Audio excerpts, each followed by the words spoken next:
Hey guys, welcome to the channel. We've got Claire with us tonight. Good evening, everybody. Hello, hello. While we're getting everything set up here, let's find out where everybody's in here from tonight. A lot of people I see in the comments are saying, hi, Osa, from wherever you're from.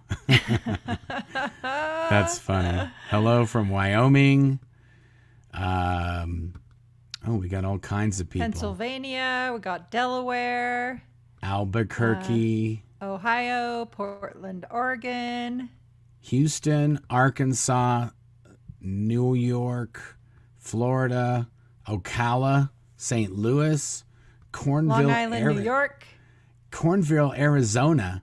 I think I went to Cornville one time when I went to Sedona, Arizona as part of Golden Era Productions. We went and shot something in Sedona.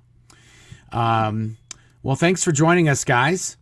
We got a lot in store for you tonight. What do we have? We got, I know I might have said this last week, but Claire and I did a podcast. It's called the Indie Authors Podcast. I'll put a link in the description, but it's a podcast that we did that explains the entire sort of the production that I and Claire went through when we produced my Blown for Good book. And we never really have ever talked about that anywhere else. I think that podcast is the only place where we sort of deep dived in how we made my book and why we did it certain ways, because Scientology was attacking us and we didn't want the publisher to pay us for a book, and then they own the book but then never have it come out. All that stuff is in that podcast, so we'll put it down below. Claire's got another interview coming out tomorrow morning, first thing. Yep. And that is the Marc Fisher Part 2. Marc Fisher, ex-Sea Org member, ex-RTC Sea Org member. And then next week, Claire has another interview coming out with, I think that one's Part 3, with Jackson. Yes. Gary Moorhead, also another ex-Sea Org member from the Ent Base. And so one of those is coming out tomorrow, and then one of those will be coming out next Wednesday. And then Claire's podcast this morning with Catherine Olson just came out on the podcast this morning.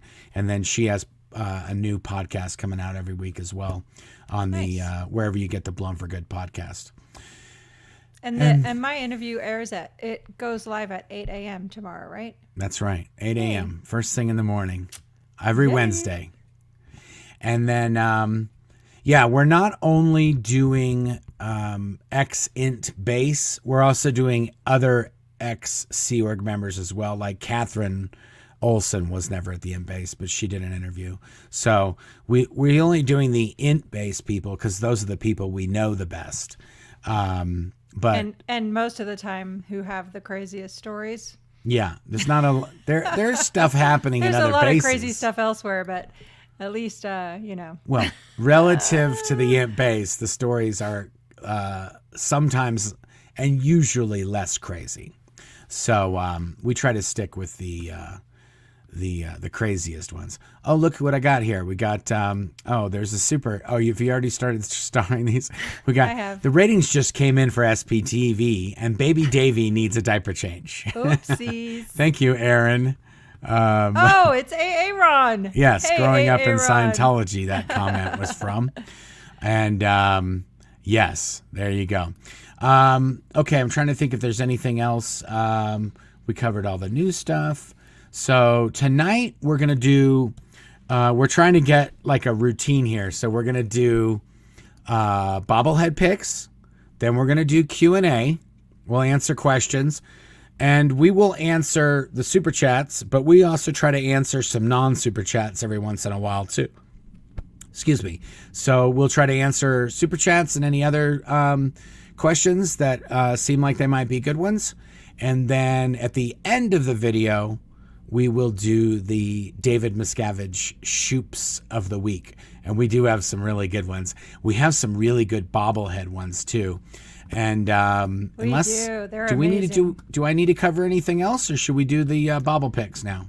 We should just say thanks to everyone who sent us amazing SPTV logos. Oh, yeah. We got some amazing ones. We got a lot of those. I'm just wondering, I hear a fan. I don't know if it's where you are or where I am. I don't hear it. But For some reason, my hearing is like super sensitive today. Okay. We'll try to turn that off. And it's been a heck of a day. Yeah, it's been a heck of a day. Okay, let's do. Oh yeah, there it is. I see it. It's a fan. It's up where you are, but I turned it off. Okay. Oh yeah, there you go. Okay. We're good. Okay, so now we've got Mike Rinder Bobbleheads of the week. So last week, the Mike Rinder Mardi Gras, that was the winner by a landslide. I'm sorry, anybody else who put your bobble pick in, but Mike Rinder Mardi Gras just slayed it. And so this is from last week. They dressed him up in like a little outfit, and he's riding his little parade float thing. So that was great. So whoever sent that in, you get either a signed book, or I think a bracelet. SP bracelet's what we give away for those. Yep. And to clarify, it's a signed BFG book. Somebody had asked me to send Mike's book. We don't have those anymore. We don't have any of those. So that's you got to get with Mike to do that. So sorry, we only have limited prizes in the Bobblehead and the Shoops contest. Okay, more to come, but for now, that's what we've got to offer. That's what we got. Okay, so this is last week's winner. Okay, now this guy. This guy is amazing. Oh, so he sent me a picture with just the bobblehead and the Golden Era Productions logo or sign, and I used that for the thumbnail for yesterday's video. But this is an actual picture that this gentleman took, and this is at the INT base. So this guy went to the INT base where Golden Era Productions is located. He drove up, and he took this picture. Now, on last night's stream, I was worried that he may have. You have to park somewhere in order to do this, and then they get your license plate or your VIN or any of that stuff they would get from your car when you stop. Yeah, because this is right by the main entrance, right? Like the main security booth is to the right of this. Yeah. So this picture, if you're looking at it straight on and you just panned over to the right, you would see a gate and a guard booth, and that's where the Golden Era Productions Sea Org member security guards are sitting, and that's where they control these cameras that take pictures of everything. Anyway, he emailed me again today, and he said he covered his license plate. Smart he covered his VIN number on the dash. He put tape over the VIN number on the door, like when you open the door. He covered that up, and he blocked as many identifying factors as possible. And he also took a weird way home. So if they were following him, he would have lost them as well. So that is pretty crazy that he did all that and took the proper precautions. So we're going to just call this one Mike Rinder Goes to Golden Era and or goes back. Mike Rinder goes back to Golden Era.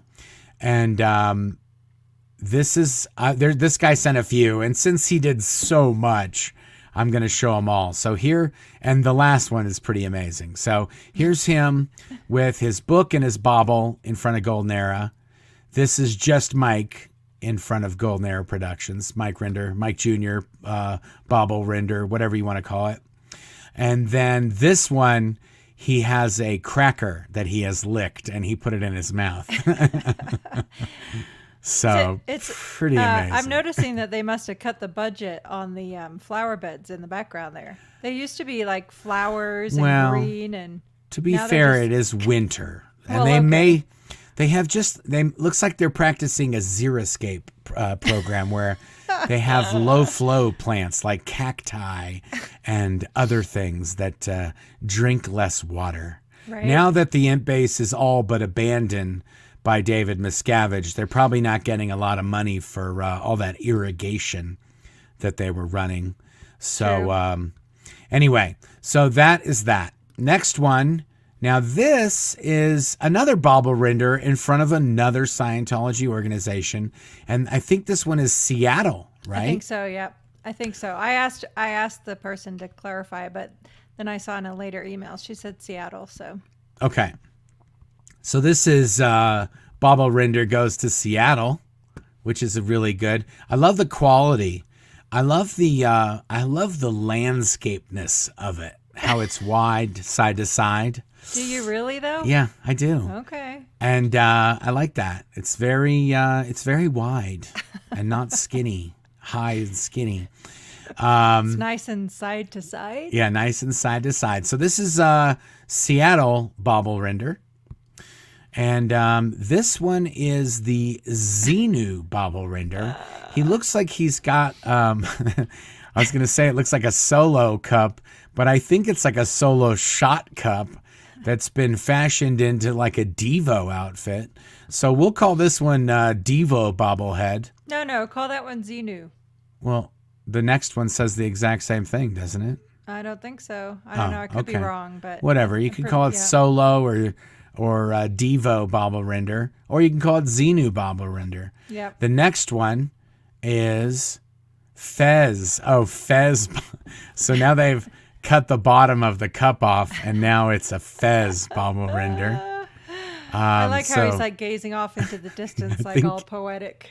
I can't see really if he's sitting in the brush or laying or. No, I think he's standing. Standing. He's like glancing off into.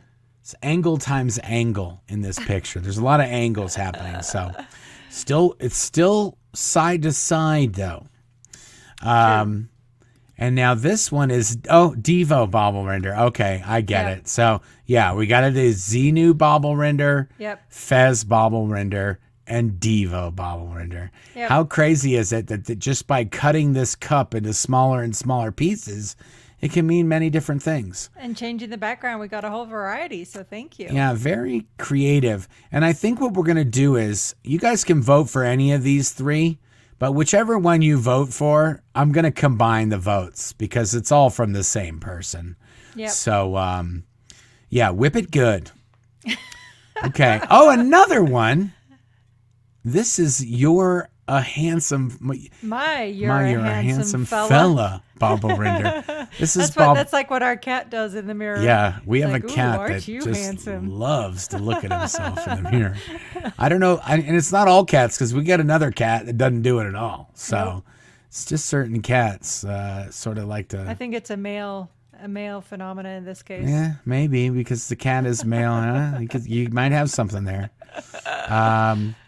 Okay, and then do we have any other ones? Yes. Oh, another one. Oh, my goodness. Does it ever end? The most interesting man in the room. Yep. True that. And he's now added a little tassel to his hat. And actually, did he have the tassel in the other one? Oh, yeah, he did. He had the tassel in yeah, look at that. He didn't have it in the Fez one, but I thought you'd have a Fez one. Oh, I can't keep up with this. Okay, and then... this is a pretty awesome picture. Yep. I have taken a picture from the same place and almost at the same time with the family at the Kennedy Space Center. We've got a really great picture of the whole Headley clan at the Kennedy Space Center, which we've been to a few times, right? We've been at least 2 or 3 times, right? Yep. We've seen a few launches from there too. We're big SpaceX people here, like watching rockets take off. Yep. So this is Bobble Rinder at KSC. Bobble Rinder at KSC. Not to be confused with KFC, which is a whole nother place. And they only launch chicken wings there from KFC, as far as I can recall. Yep. And then the next one.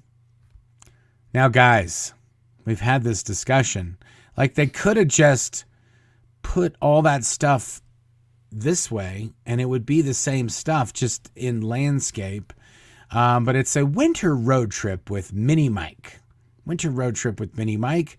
And it looks like we've got a Mike on the dash, Mike with the moose, Mike with frozen tundra, Mike with some kind of statue or? No, that's the back of the moose. Well, I know that, but what's the red thing? That's not a moose. Oh, yeah. I'm not sure what that is. Yeah, I'm not sure. Some kind of statue or structure or monument or something. And then the hiding place, the moose hiding place, as the person said in their picture. Okay. So that's all we got. That's all the Mike Rinder bobbleheads. Let's do questions. I'm fixing to go for a while. If you're good to go for a while, babe. Yeah, I'm good. Hey, okay, and thanks to all the 1,200 people here already. That's amazing. Yeah, we'll do it, man. Yeah, let's do it. Let me just... We're good. It's almost Friday. Yay. It's almost Friday. Only 6 more days to Friday. Or what is today, Tuesday? Only 4 more days to Friday. Did that sound too obvious? I'm sorry. Oh, my goodness. I'm pretty sure it's Tuesday. It's not almost Friday. It's not even hump day. Oh boy, but it will be by tomorrow. We work all days of the week, really. At the end of the day, we pretty much do work. So we do kind of lose track of the days since we work every day. It's kind of become a bad habit. It is probably Wednesday somewhere right sometimes. Now. It might be Wednesday in Australia right now. There you go. There you go. I got hope. Okay. Do we have any questions? Oh, we've got a lot of questions starred. If you're good to go, I say we vote on which bobblehead you liked in the comments. Yep. And then... not in the chat, in the comments, please. Yeah, and then let's do this. We'll get this. We'll get this. There we go. And now we've got Claire and myself back up here. Now we'll get back over to the comments. From a Poet. Hello, everybody. Here from Central Arkansas. Thank you, From a Poet. Ellie Mae is from Canada. And we've got Gail from Delaware. Clearwater Chad from Pennsylvania. Or he was saying hi to Pennsylvania. I never know with that Clearwater Chad anymore. Hey now, watch yourself. What? I'm just kidding. What? Go ahead. You're doing fine. Oh my goodness, something happened. I missed that. Bella Lotta says, so I suggested yesterday in the comments after the live, as part of the cruise package, everyone get an SP flag. That way, when we pull up to the free winds, we can call all, stand on the decks and wave our flags. I was thinking it through. Thank you, Bella. I appreciate it. Yes, thank you, Bella. I was thinking it through last night, and to be fair, if we did do a cruise, okay, if we did do a cruise and we did go to where the Freewinds was, they would most certainly move the Freewinds, even though it's pretty much been parked in one place full time and it's there for several weeks or months at a time. It'll sometimes go out and do something or go somewhere and then come back and then just go to the same spot. So if we went on a cruise and we announced it, certainly OSA would figure out which cruise, and they probably genuinely would send some agents to mess with people or at least get IDs or try to figure out who people are. And then they would move the Freewinds. So although it was a fun thought, I don't think it's a reality. I think Scientology would. I mean, OSA's sending me portrait Shoops every day, okay, just to torment me. So they will certainly move a boat from one dock to another or from one island to another.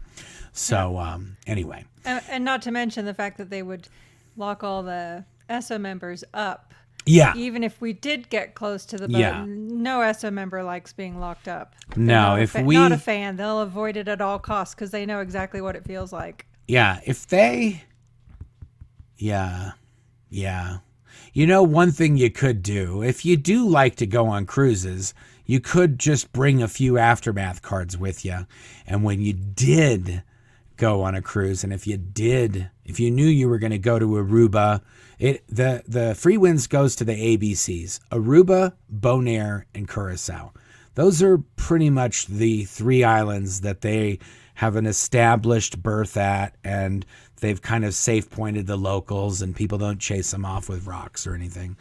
And they did that to the early Sea Org vessels, the Apollo and the or the Athena or whatever, the Diana, some of those small boats they used to float around, Hubbard used to float around, they would throw rocks at them when they were leaving the docks. They did not have warm welcomes in some locations. Yeah. Anyway, so, but if you do go on a cruise and you see the free winds, you could bring some Aftermath cards and stick them in the gangway, or if you see any random Sea Org members or people walking around on the islands that say free winds, those are Scientologists. You could give them an Aftermath card. Yep. Calico 26 says, can you do an episode on Jenny Linson?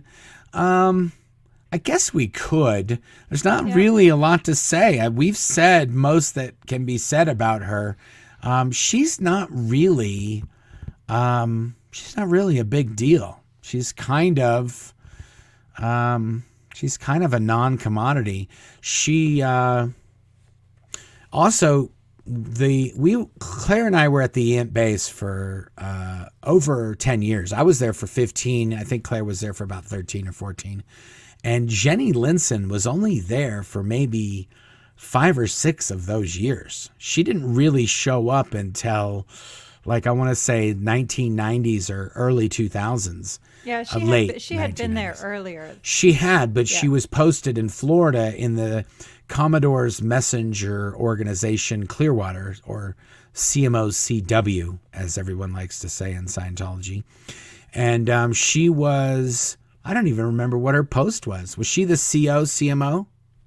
She was for a while. She was WDC FSO, so she was the head management person over I know that when she was in CW. Oh, in CW. Yeah, she was the COCMO. Okay.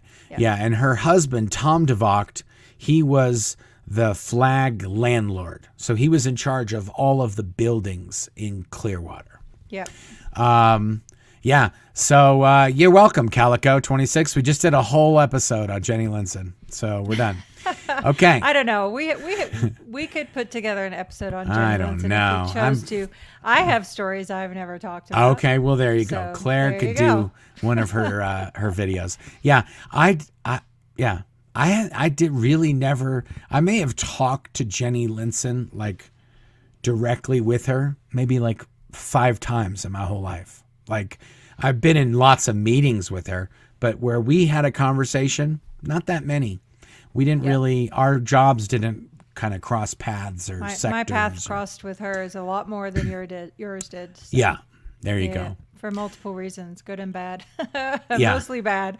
Well, also, to be fair, Jenny Linson, when she did arrive to the property, she was one of David Miscavige's little... like little soldiers. Yeah. One of his little loyal soldiers. Yep. And one of his loyal officers. Yeah. And she, because the areas that I worked were directly sort of under David Miscavige, like he managed them directly. Somebody like Jenny Linson wouldn't come and tell us what he said to do because he would have told us already directly. The main people that Jenny would interface with is people that he didn't want to talk to, or he didn't want to bother to even go to where they worked or have them come to them. He would just tell people to go and get all this done in those places. So for that reason, Jenny and I never really dealt with each other. SD Cat Lover super sticker. Thank you, SD Cat Lover 1. Yes, I guess thank SD you. Cat Lover 2 was just Cat Lover was taken. Barb Sylvie says, hi, Osa, from the newly established Spokane SPTV org. A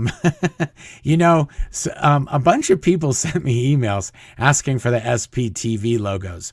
The people that I was offering to give the logos to were people that had YouTube channels that were doing videos. So if you would like one and you have a YouTube channel and you have some subscribers and you're doing local, regular content, then please email me and I can send you a link to the logos. But I'm not just going to give them out to any Tom, Dick, or Harry that wants them. It's going to be to, people that we know that have channels. That was kind of what I was talking about. Scott Davison says, Miscavige's hair looks fake. Is it? Has he had any plastic surgery? That's been asked before. I want to say I've heard or people have told me that he's had hair plugs. His Certainly brother looks like it compared to when we were there. Yeah, like his hairline has moved. His hair gets more and more kind of round and poofy as the years go by, which is not naturally one's hairline timeline. Yeah, and it does seem to be more thick and moved forward a bit. I think I only personally know one person that I 100% know has hair plugs, and they're pretty amazing. You can get hair plugs these days where somebody wouldn't know unless they knew you when you didn't have hair. Then that's kind of a dead giveaway. But it's like, oh, your hair grew back. Yeah, I wouldn't doubt, based on his David Miscavige's vanity and how he has a very hyper awareness of what people think or what he looks like to other people. Yeah, remember he had that super duper expensive tanning bed set up at the ship at the Gilman Hot Springs property. Like, he's the only SO member I've ever known to do tanning. That is a fact. Well, no, I do know of some other instances. Okay. Like, I think Biddy. So I'm just saying, for me personally, he's the only one I knew. Another person with the last name Miscavige also may or may not have been taking spa days in Florida, and I'm not even sure that include tanning necessarily, but I thought it did. But David Miscavige owns a tanning bed that's at the Ent base. So for all you Scientologists out there wondering how your dollars are getting spent, they're getting spent on tanning beds for David Miscavige, and also. The Ent base is located in the California desert. So it's kind of one of the few places where you could just tan regularly. Yeah, au naturel, as they say. I think the tanning is kind of like, I think it's like DoorDash. You get the same thing, but you don't have to do a lot of running around. Okay. Thanks, Scott. Appreciate it. Frenchie Irish super sticker. Thank you, Frenchie Irish. Thank you, Frenchie. Let's do this. Let's say it's 6:45. We'll cut off any questions and then we'll go into Shoop mode. Okay, Chrissy Gaming super sticker. Oh, thank you, Chrissy Gaming. Thank you, Chrissy. Kakatogi Road says, I love you both. Any chances we can get you two to have some classic SP guests? People like Amy Scobie, John Atack, or others. Yeah, the thing we're trying to do right now, there is a method to my madness. Thank you, Kakatogi Road. What I'm trying to do is I'm trying to have Claire interview some people, and once she's done some interviews with them and we've aired those and we've shown those either on YouTube or the podcast or wherever they come out, then if we have them on, you'll sort of know their backstory and you will know what they've been to. For the people that watch all the time, it probably wouldn't really much matter. But for the people that are just tuning in, we don't want to just have somebody out of nowhere. We want to be able to refer to a video that we did where their whole story is. And it's hard to point people on YouTube to the Aftermath show or to other shows where you may or may not be able to get those where you live and what region you are.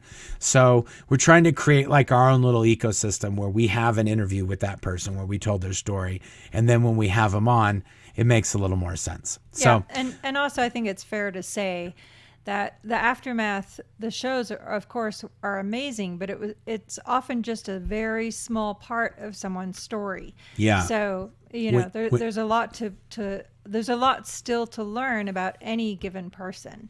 Yeah. So Gary Moorhead, appeared on the Aftermath show, and he may have been in more than one episode, or he may have been in different sections of those episodes.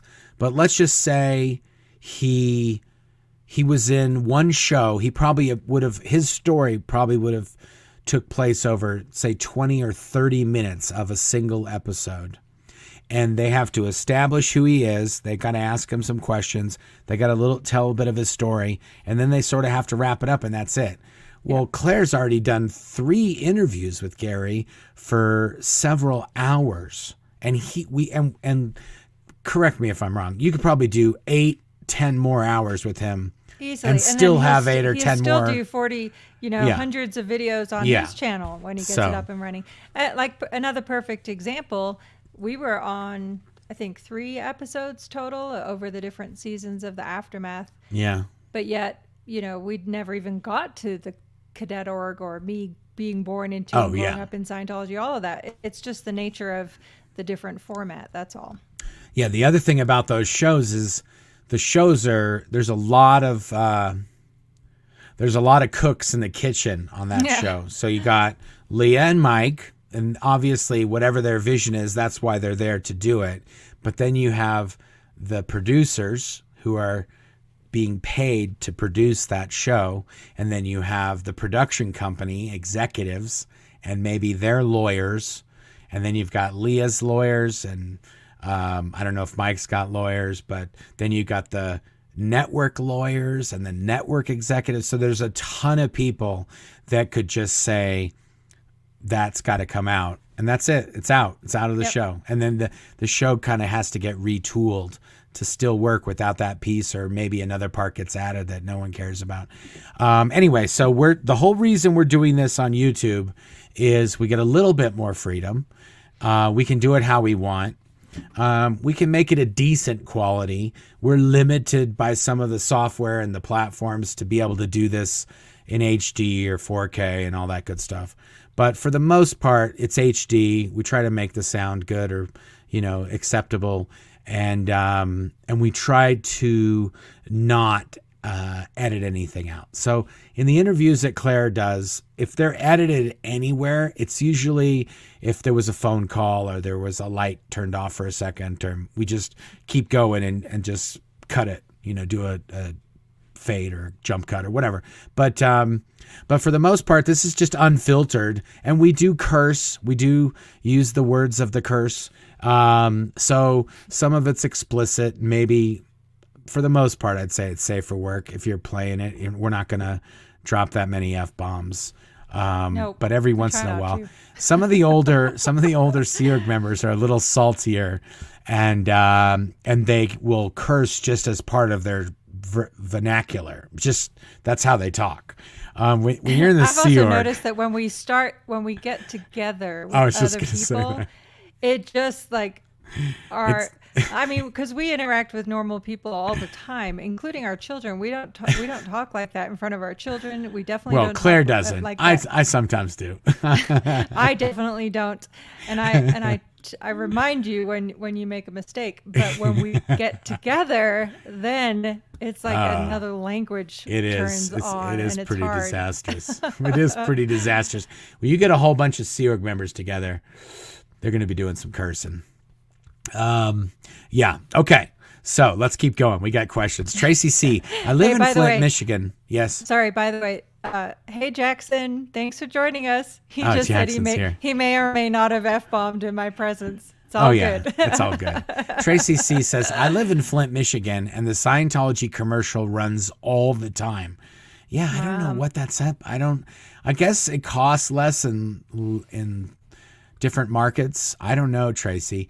The only thing I can think of is that they want to be able to say, like they may have, this is very possible. And if Mike or Aaron would hear, they would be able to confirm or deny this. But sometimes Scientology will say, hey, Whale, big donor guy, big Scientology donor guy, we need $5 million to be able to run these Scientology ads. And we're going to run them all over the United States for the entire month of February and March or for the whole year or whatever it is. And then that guy might say, well, I'm not going to give you the whole 5, but I'll give you 1. And then they go to 4 other whales and they get the other 4 million. And they spent nothing. So they could be airing this thing in Flint, where they're very likely not only do they not have any big organizations there for people to go to, but they have little or no presence in probably most of the places they would be running these ads. So they are going to run them, whether they're useful or of any, productive value. That could be a whole nother thing. And that's another sort of disservice that Scientology does to its members, is they'll spend money to spend the money and do the thing they said they were going to do, even though it doesn't result in any more people in Scientology or clearing the planet or doing anything that, Scientologists are kind of getting hustled to be part of, which Aaron has covered a lot on videos on his channel, the kind of things that they're up to, that they spend money on, which at the end of the day, it's just a giant waste of money. Maria de Jesus Gutierrez, saving up for my 7-day Tom Cruise tickets. I really do want to do the cruise, regardless of if we can, sneak up on the free wins, Scientology's cruise ship or not. But I do think it would be, fun. And and we it'd be pretty amazing. Yeah, and we weren't joking. We really are going on a cruise. And when we go on the cruise, we'll find out. We'll scope it out, like how it would work. And we see organized cruises all the time. And when we're on some of these cruises, sometimes we see like a party of 100 people or 200 people that are having some kind of event. So it certainly could be arranged. I'm going to run a poll, and look for this on my YouTube channel. If you're not subscribed, if you subscribe, you'll see the poll when I place it, when I post it. But I'm going to do a poll. Well, I'm going to do a poll. If they want to be part of the poll, they gotta sign up. I don't know what to say. It's all good. I'm going to do a poll of what season, what months, what destination, and what departure port. Oh, okay, good. And how many days? 3 day, 5 day, 7 day, or I think there's a 4 day and a 5 day and a 6 day. So we'll put all the different options of all those things in various polls, and we'll sort of whittle them down. And wouldn't it be fun to do SP bingo? Yeah, that's great. A cruise event. I'm trying to figure out if and when and where we might do a cruise, and Claire is already working out the games and activities that are going to happen during the week.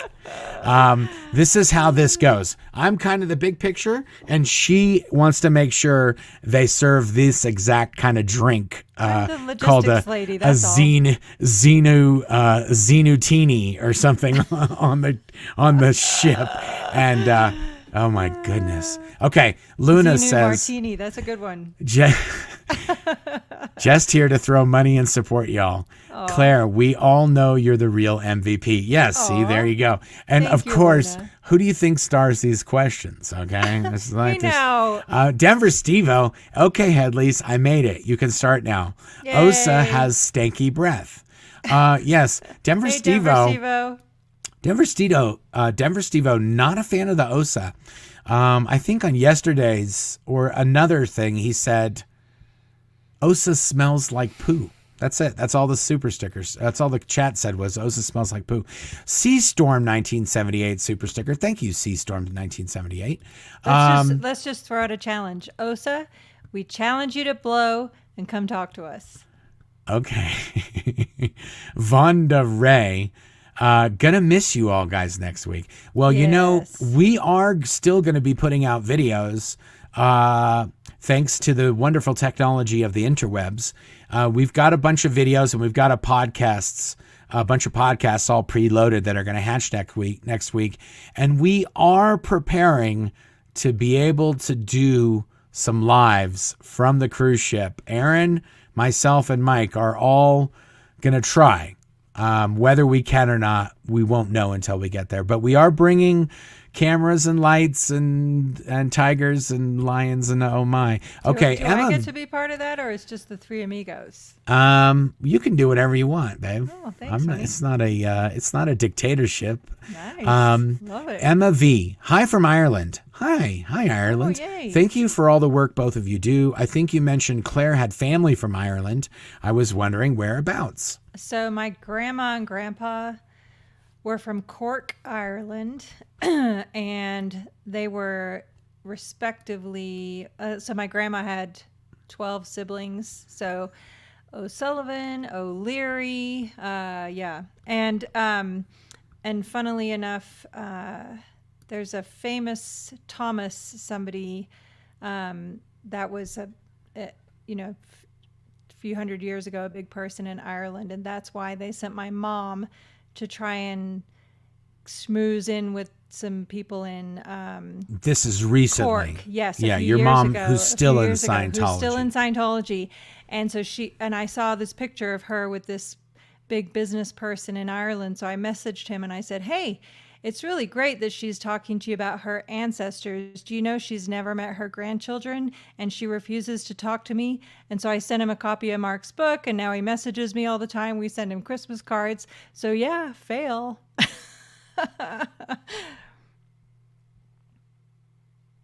Hey, you're muted. Sorry, that was the gentleman that Claire's mother was supposed to safe point or kind of make a safe person for Scientology to be able to deal with over there so they could get in with all the Irish folks over there. Anyway, okay. Jefferson Hawkins. Hey, Headleys, happy Tuesday. Thank you, Jeff. Happy Tuesday. Jeff. And this Sea Work Tuesday is not celebrated. That is, it's just a regular old day. Is there any day that's celebrated? Well, you would never say Happy Tuesday in the Sea Organization. No, in Scientology, definitely not. Tuesday. In Scientology, their week ends. This is a really weird thing in Scientology. Their end of the week is on Thursday at 2 p.m.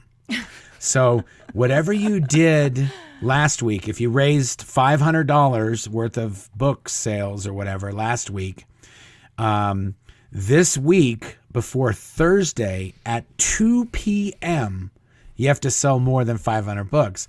And so what ends up happening in Scientology is most everybody just kind of does their thing until Wednesday. And then on Wednesday, if you're going to be up or down by tomorrow at 2 p.m. So on Wednesdays, they have these things, and the Sea Org gets very popular, especially at the end base, to have an all-nighter. And on Wednesdays, if you made 50,000 cassettes last week, L. Ron Hubbard lecture cassettes last week, you got to make 50,001 this week.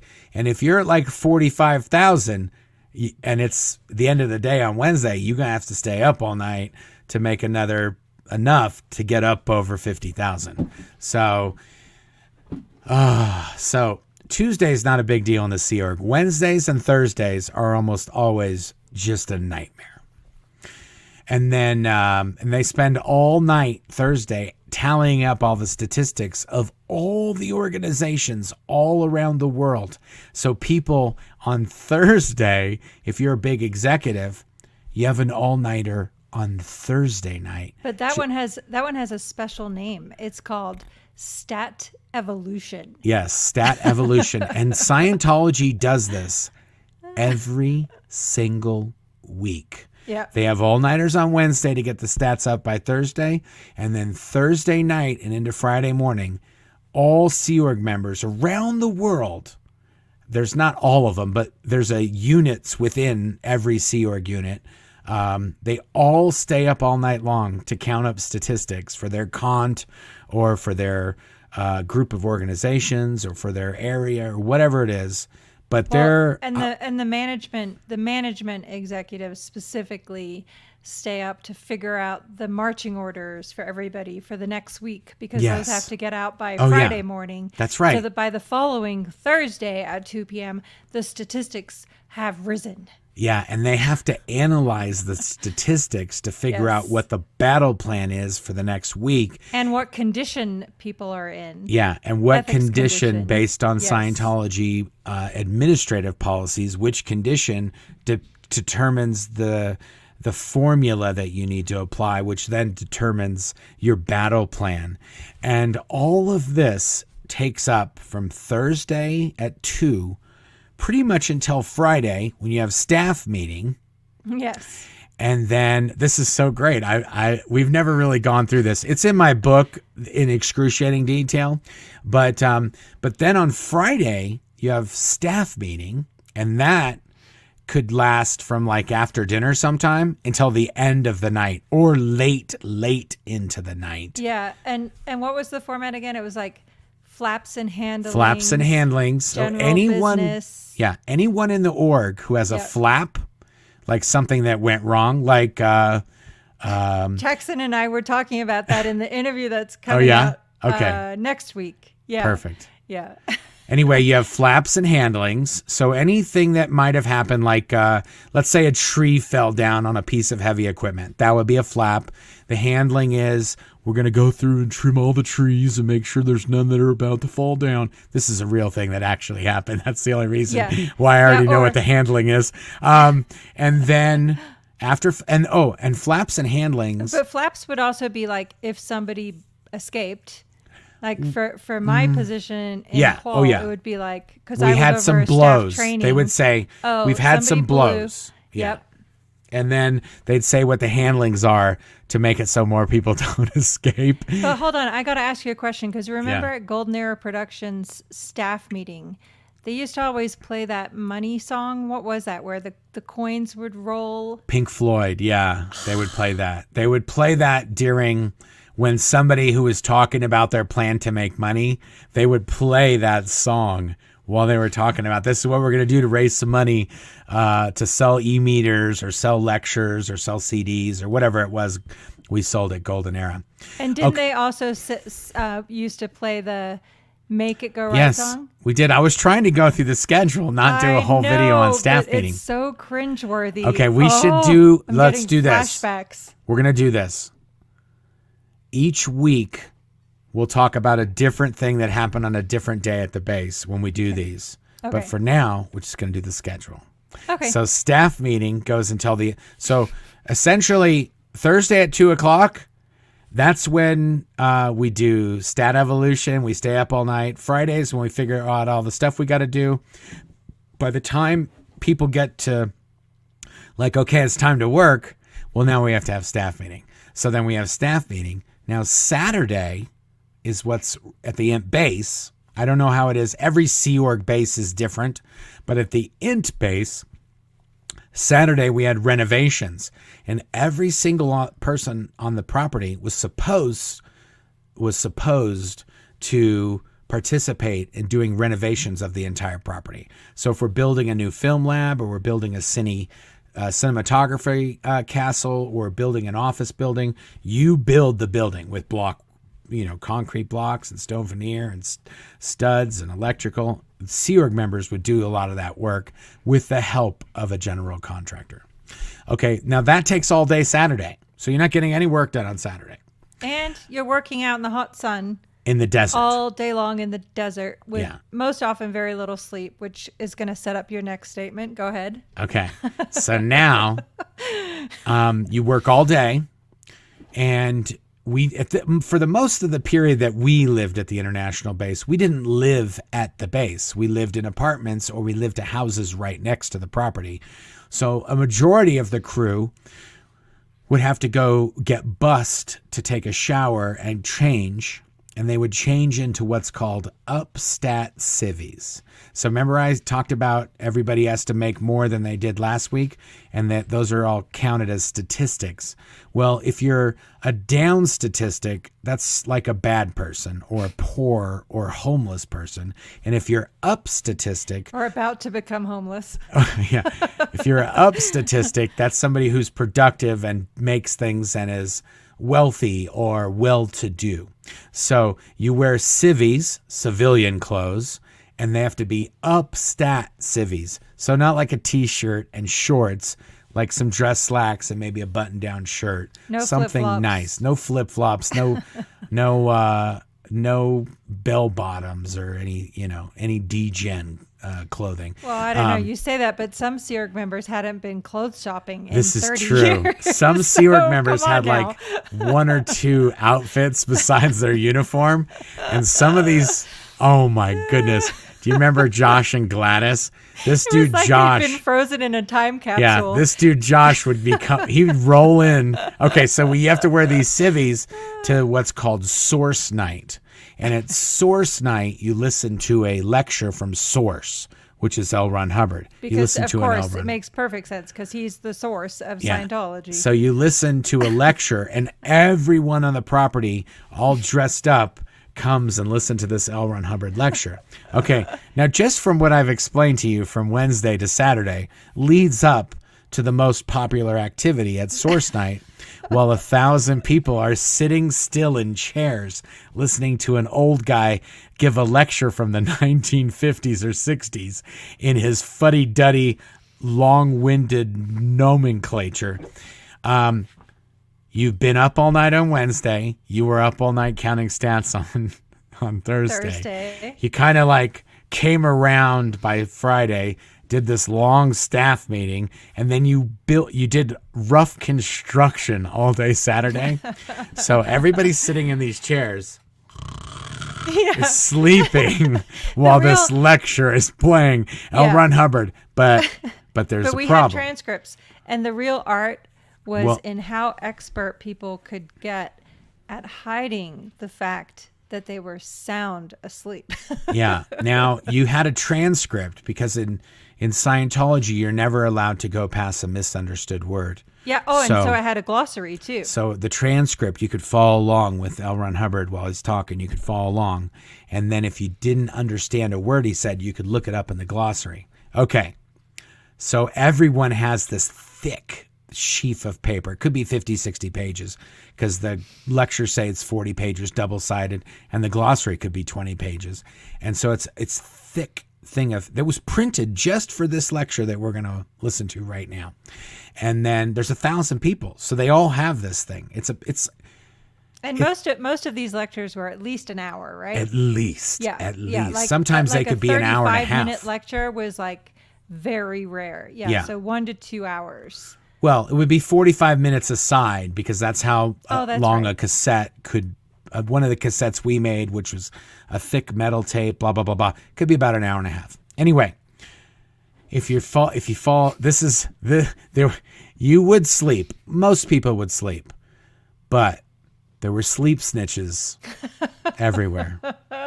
So if you slept next to a sleep snitch, then they would write a report on you that you fell asleep. And sometimes the sleep snitches would write a report and it would have 100 people on it.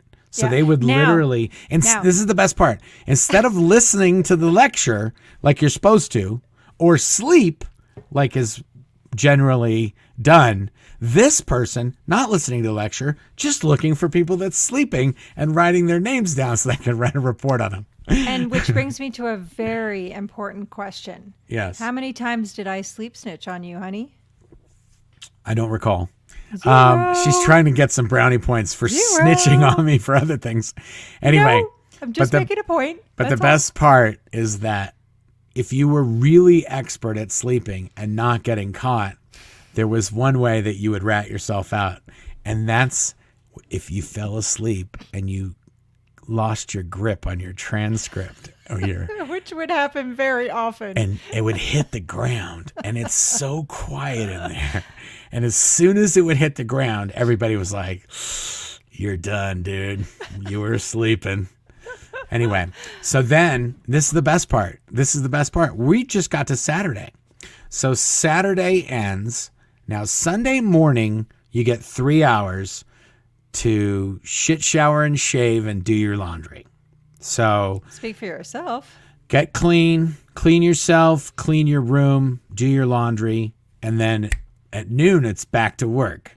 That's the 3 hours you get off a week, is those 3 hours. And you're supposed to do your laundry and all that stuff. Now, most people will stay up late on Saturday and do their laundry and clean up a little, and then sleep in on Sunday morning, and then go to post after lunch. Okay, so now Sunday after lunch is the first day of the week where you're actually probably going to get some work done. But it's a short day because after dinner, you're supposed to go to study. Oh, that was the other thing I forgot. Every single one of these days, you're supposed to do 2.5 hours of study for at least a total of 5 days a week. Every Sea Org member is supposed to study 12.5 hours a week or 5 days for 2.5 hours each. Yep. Or you could do 2 5s and a 2.5, whatever, as long as you do 12.5 hours of study or counseling. Not a lot of people did counseling. Not a lot of people went to study because you're not allowed to study or do counseling if you haven't slept. And so if you don't sleep, you get extra work time. So Sunday, you go to study after dinner, and then Monday is the first full day of the week you're going to have to work. And then you have Tuesday, and before you know it, we're back to Wednesday. So really, the work week starts on Monday and ends on Wednesday in Scientology because they have so much busy work for you to do the whole rest of the week. I don't even know how we got to that from a question, but Dirty Little Cracker Licker the second says, oh, and if you haven't cut off the questions, we're done with the questions. Whatever's in here now, we're going to answer. Okay. And then otherwise we're going to, we've got a lot of questions. So there's at least 60 questions right now that are started. Dirty Little Cracker Licker the second says, Claire, when you have to fight with Marc, have you ever gone Tommy Davis on Marc? You don't have the rank to talk to me like that. No, I have. I have the rank. That's why she would never say that. No, that's not why I would never say it. I don't think we fight like that. That's kind of silly. Kitty Mom, what are the names of your cats and dogs? I got that one. We have 2 dogs, Bella and Max, and we have 2 kitties, Oreo and Jazzy. Yeah, somebody sent us the most common dog names. Male, Max, female, Bella are the 2 most popular dog names, and just happens to be the dog names that we have. Oh, and the best part is the salamander's name is Dart. Yes, that is the best part. Malwarebot, could you talk about how Sea Org interacts with public Scientology? I am interested in understanding the relationships between 2 parts of the cult. Well, we didn't work at a Sea Org service organization, and that is a Scientology organization where the Sea Org members are delivering courses to the Scientology public and the parishioners, doing counseling or supervising courses.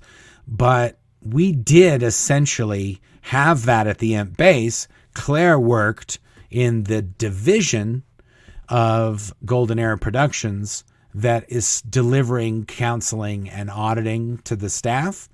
And then she worked in RTC after that, which most members of RTC don't really interact with Scientology public in any way, except for a few posts which receive reports from Scientologists. But other than that. Well, no, because I did when I was training as an RTC representative. Yeah, in Florida. Yeah. Florida. Yeah. And that's where I met Aaron. Yeah. So in the Sea Org organizations, the Sea Org members are just like they would be at a regular Scientology org, like let's say Atlanta or Miami. Those staff members are doing a job of counseling and auditing and getting the mail and, routing internal dispatches, and just like any other kind of company, a finance or accounts department and guys that pay the bills and pay the staff and all those sort of things. But in a Sea Org organization, those people are the billion-year contract guys. They're the ones that have signed up for a billion years. And in Miami or Atlanta or whatever, those guys have a 2.5 or a 5-year contract. So after 2.5 years, they can say, I'm going to go to college, or I'm moving. So I'm not going to renew my contract, or whatever amazing excuse you can come up with to not keep doing it, because they don't make, in some cases, staff members of Scientology organizations make even less than the Sea Org, where we were paid $45 a week. Sometimes staff make even less than that.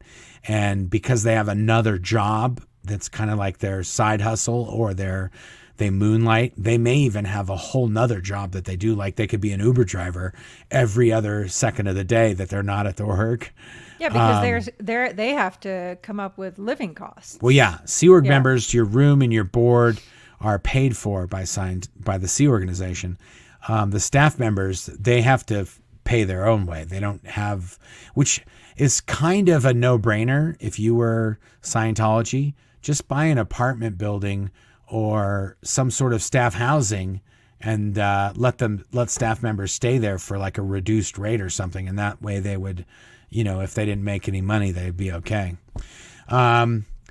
Hopefully I answered that. If Hulk Hogan joined the Sea Org, would DM have the balls to lay a finger on him? Well, first of all, Hulk Hogan could never join the Sea Org. In order to join the Sea Organization, there are certain qualifications or restrictions. You can't have done a lot of different drugs. And you have to be like a really dedicated Scientologist, first off, and have done in most cases, some Scientology courses. I know it varies by place to place, and in some Sea Organization locations, they'll just hire anybody that just say, hey, we'll give you a job and we'll pay you. And then the person does everything and the person's like, hey, when am I going to get paid? They're like, oh, here's $45. I'm like, what? And then they leave. It's like the craziest thing. They don't tell the people they're not going to get paid or they're not going to get this here. They make all these weird promises. And then when that person finds out, they may leave or they may just be like, I'm not homeless. I'll just stay here. Yeah, so Evelyn, super sticker. Thank you, Evelyn. Appreciate it. Thank you. I think Evelyn was here on another chat. I remember that thumbnail. Tess Angfor says, how about SP Cruise Caribbean for 7 days? I love it. I want to do it. The more people talk about it, the more excited I get about it. Stacy Y, can I throw out a Gone for Goods on the side of the cup, but have AKA Cracker Lickers on the bottom? Just because HR sucks at COS, not the case everywhere. That is very funny. Gone for Goods. I like the Gone for Goods. That's a good one. That's one of the few names I've heard. The Gone for Goods. I like that. Gone for Goods. Gone for Goods. It's got a good ring to it. Thank you, Stacy. I appreciate it. Thanks, Stacy. We've got to keep a list of all these requests for merch that we've got. Yes. Will you release more secret SP knowledge once all the SP channels are Sane Hill size? It'll be faster. And Loopy Alchemist is a frequent flyer here. Always great comments. Thank you, Loopy. That's a good one. I've been trying to get to these spy files, but Scientology keeps doing things, and I do have to spend a bit of time documenting and meeting with people. There's a lot of behind the scenes stuff that has to happen when Scientology starts getting active on the nonsense that they do. So that has cut in to my content time while also providing content. I don't, if you get what I mean. Whenever Scientology messes with us, it does make more content, but it does also create other sort of work that I would rather not have to do, kind of work. Yep. Okay, Natalie Scott, y'all excited for Friday because you have vacation next week? Me too. Yay for the real world and fun vacations. Yeah. Natalie, you're hearing what I'm putting down. Yes, Natalie. That's another thing. So in the Sea Org, they say when you join the Sea Org that you're going to be allowed a 2-week leave annually. I think in the 15 years that I was there, I want to say I may take in a total of 15 days off, like on a leave of absence. 15 days. I think my total was 8 days, because we for the whole time. Yeah, including because we took off for 2 days to get married. Yeah, well, that's what I was thinking. I visited my grandma, I think, for 4 days in Greenville, South Carolina.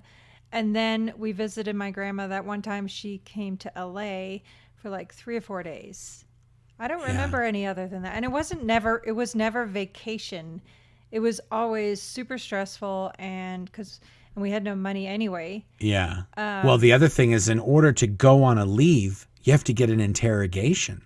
And the Yes. interrogation is called a going on leave sec check. So it's Yes. a going on leave security check, and you're just grilled endlessly on if you plan to escape while you're on your leave. Yes. And if they determine that if you can't finish the security check, so in order to essentially, if you get a security check, you finish when there ain't no more secrets to tell. That's when you're Right. done. And not only that, but you then, after you've passed that interrogation, then is when you have to get approval from at least 7 different people who have Yes. to sign off. And if you don't have that written sign off, security won't let you off the property. And you have to sign off has to be all the way, no matter what your post is, it has to Yep. be all the way to the senior officer, the commanding officer of your Sea Org unit has to personally approve that you're allowed to go for that time period. Yeah. And so in order to go on a leave, it's almost more work than It the really is. leave will even be worth. Yeah, That like the amount of work we steps- just yeah. the amount of work that we just explained could take 6 months for you to get through. Huge deterrent to taking if- any time off. It seriously was very painful. Yeah, if everything went perfectly, a regular average INT-based staff member could pull that off in several months. And then they'd also the sun will have to shine out of your backside. If you're like me or you're like causing trouble here and there, you ain't going on no leave. And you're definitely not gonna get through that sec check. No, and don't forget, you also have to Well, hold on. figure out somebody else to cover your position while you're Yeah. gone. Yeah, and your statistics have to be up, blah, blah, blah, all this stuff. Now, this is the most amazing part. If you do get to go on the leave, and for some insane reason, you do not escape, because that's when you got the chance. If you don't escape, when you get back, guess what you have to do? A returning from leave sec check. You have to get another interrogation of all the shit you did when you were on leave that you shouldn't have done, Yeah, or the or- people that you shouldn't have talked to, Yeah, or the God SP. forbid that while you were gone, you thought, you know what? Life is good out here. Maybe I should not go back. God Yes. forbid you should have a thought like that. Yes. Anyway, it is so. If they don't get you on the way out, they're going to get you on the way back. Oh my goodness. Interrogations for everything. Yep. Ava Joy Porter. Thank you. Super sticker. Thank you, Ava. Thank you.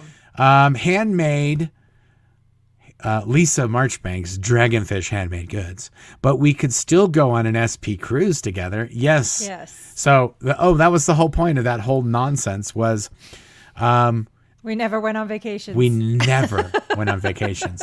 Now we have like a 2 or 3 vacation a year policy, which we've been pretty good about keeping up over the past, I'd say 5 or 10 years. Particularly with our kids, since Yes. they don't stop growing ever. So Yeah. there you go.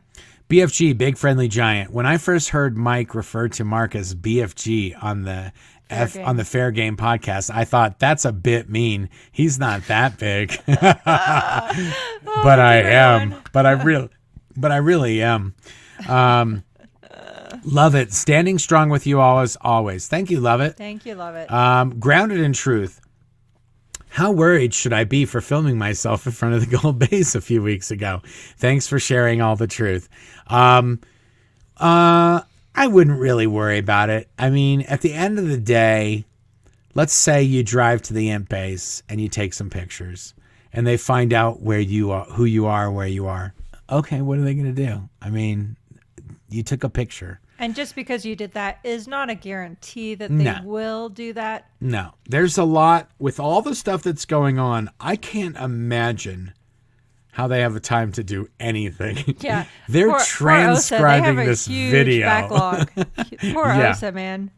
It's a joke. Just get out of there and come talk to us, like I Yeah, said. I think you're okay, Grounded. Okay, the Pickles and Bacon Show. That's a new one. Hi, Marc. Hi, Claire. Does Tom Cruise know that the Keebler elf talks so much smack about him and records him without permission? Also, come on our podcast, the Pickles and Bacon Show. Oh, that's awesome. Does Tom Cruise know?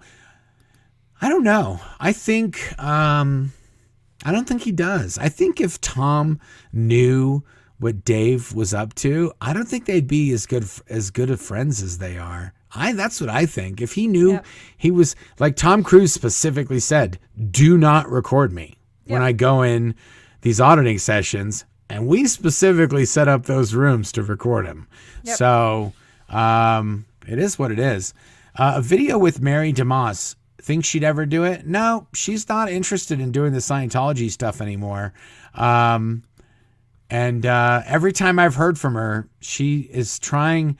Her name's not even. She doesn't even go by that name anymore. That's how much she doesn't want it. She has changed her name completely so that it would be hard to find her. I'm sure if you're somebody paid you could do it. But Ann Burrow, I wish I could give 6-year-old hug a Claire. Your story touched me. I could Claire a hug.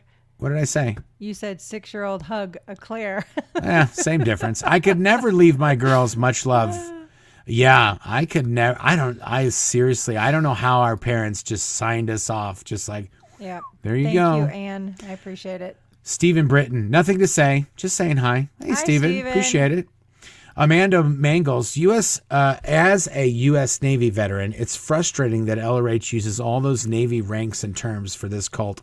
Love watching SPTV. I'm hooked and tune in every time. Thank you, Amanda. Thank you, Amanda. Yeah, we mean no disrespect. We were just in a cult, and that's all the stuff they had when we got there. So, yeah, it is ridiculous. And we really did have ranks and ratings and campaign ribbons and all kinds of nonsense, which more and more they've kind of been doing away with over the years, and they're not so strict on it, but it is ridiculous. Maxwell Edison's mom just wanted to give Goldie some love. Thank you, Maxwell Edison. Thank you, Goldie. Some love. Yeah, Goldie wasn't here 10 minutes ahead of time, and everybody was losing their minds. I was if she shows, she shows. Come on, give the gal a break. Yep. SPTV made me a better driver. Okay. Because I don't know why. But okay. Okay, thank you. Appreciate it. I'm not sure why it made him a better driver. We might have missed the context there. Maybe. Yeah. 86 GOP says, this question is for both of you. During your time at the base, did you ever see DM break something during a tirade and then blame someone else for the damage? Yes. Yeah. Oh, absolutely. Yeah. In fact, one time he was attacking his brother physically, and his brother passed out, and then Dave Miscavige had his brother, who he'd attacked, interrogated to get him to admit that he had intentionally passed out. Yes. That's just a normal day at the Imp base. Also, David Miscavige, he has really sensitive, flaky skin, and it's really thin. He really does have thin skin. Yep. And he would throw things, and when he would throw them, he would cut his hands. So, if he threw a file folder, or he threw a ream of paper, or a pencil cup or something, he would almost invariably cut his hand, and then he would blame you for him cutting his hand because he had to throw something at you. Yeah, or he would tell the int execs all the time that he was just PTS and they were the SPs. Yeah. Potential trouble source. Yeah. Yeah. Okay, Marc, if that amazing person is you, I couldn't tell. Oh. Okay. Again, we might be missing the context there. It could have been when I said sorry. if you didn't escape. Yeah, right. Sorry, Scott. I forgot what I said and why that I should matter. Jay Dice, well, still in. Did it ever occur to you that the Sea Org's imitation of a Navy is kind of silly? Ever discuss or hear it discussed by Scientologists? Or was that just far too unthinkable / dangerous? It is kind of something that you really wouldn't bring up because it was L. Ron Hubbard who was supposedly a master mariner, seaman, blah, blah, blah. And that was sort of... The funniest was a few times I got approached, if I went to the mall in the naval uniform, a few times people would come up to me and be like, do you work for the Salvation Army? like, no. Yeah. Yeah. So, yeah, you're right. We did think it was ridiculous that we were wearing wool navy pants in the summer in the middle of the desert. California desert.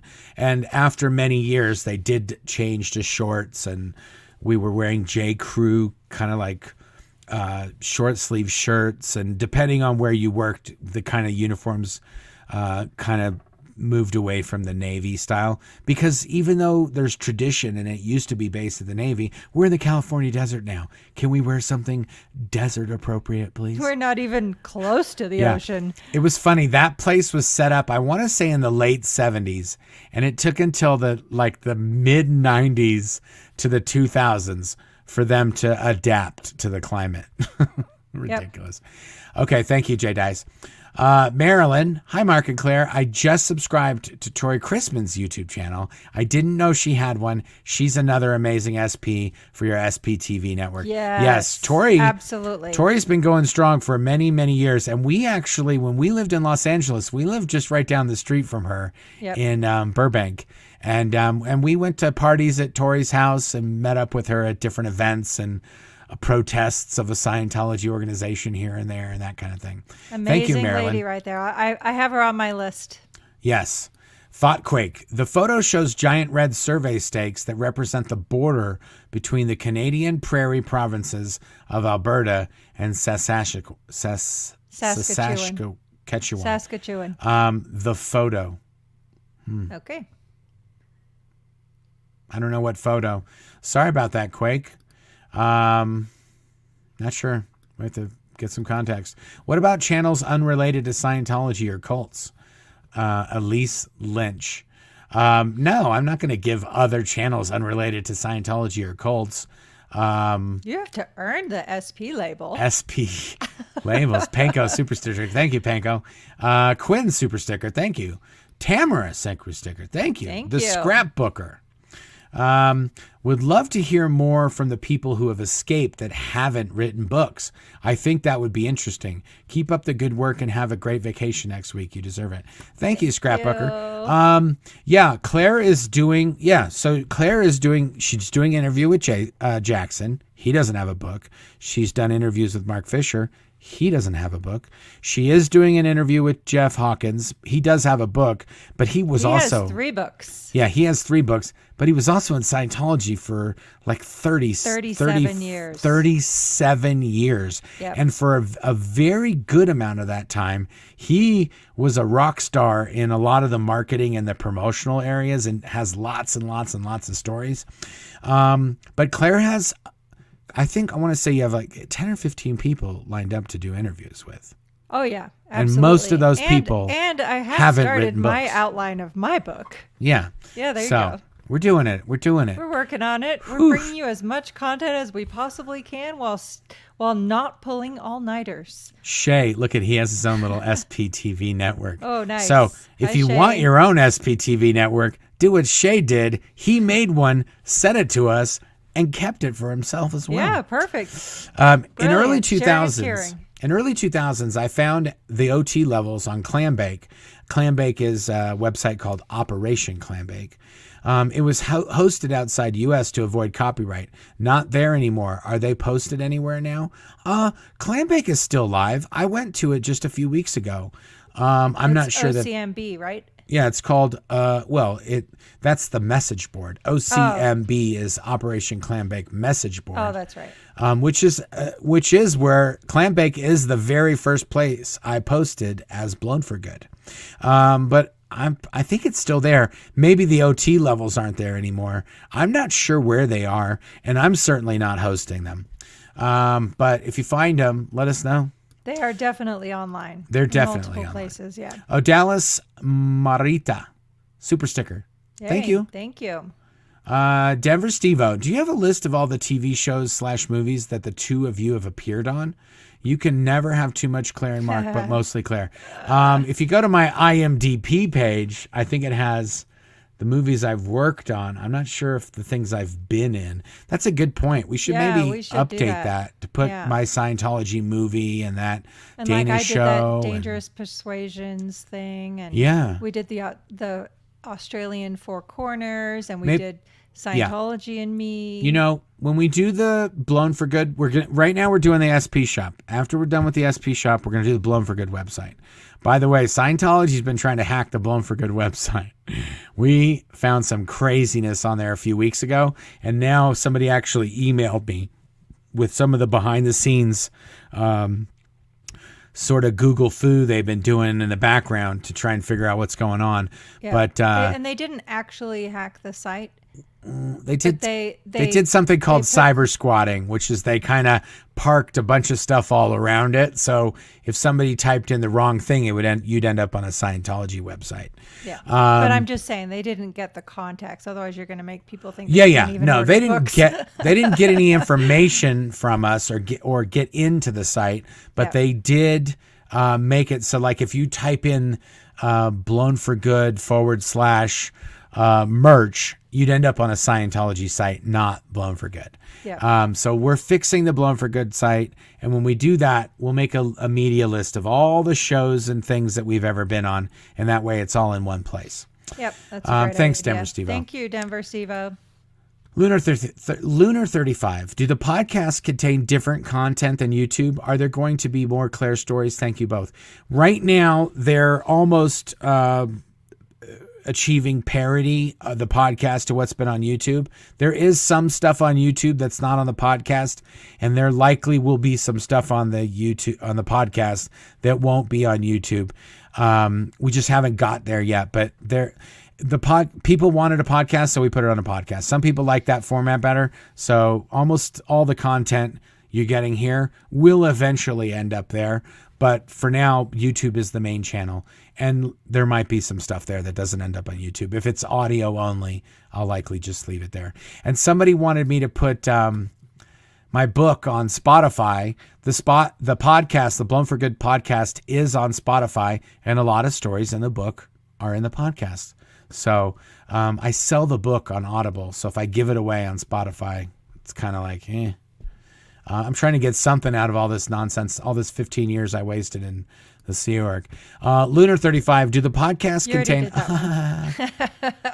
Lunar 35, did the question... There we go. Casey Isaac. Cassie. Is it Cassie? It's Cassie. Just Hi, wanted to Cassie. say hi and thank you for all you do and go through in order to help others. The hardships are not in vain, and we're happy here for you. Yes, thank you, Casey. Thank you, Cassie. Casey. There's Cassie. certain names. You know, there's Stephanie Hutchinson. For the longest time, I would say Stefani, just because it's fun. But every time I would say her name, I would say Stefani. Oh, Stefani's here. I always hate it when people call me Clary. I'm like, Clary. Really? It's obviously Claire. Lily Castle says, I vote for Claire Bears and Cracker Lickers.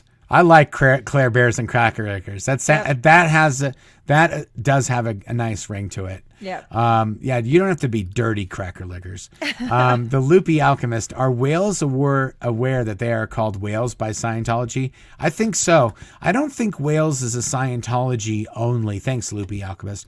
I don't think whales is exclusive to Scientology for what they call their big donors. Casinos, other organizations call big donors whales. Brandy, heard Mark say DM's dog was sent to the doggy RPF. Yes. What did they do to him? What does that entail? He was abused.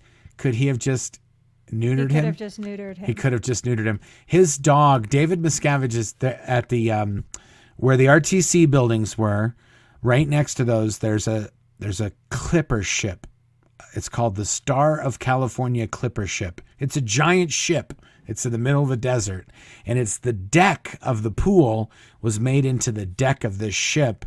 And then there's a pool right there. And then there's these giant masts with sails on them and the whole thing. And at that pool is where a whole family of peacocks used to live.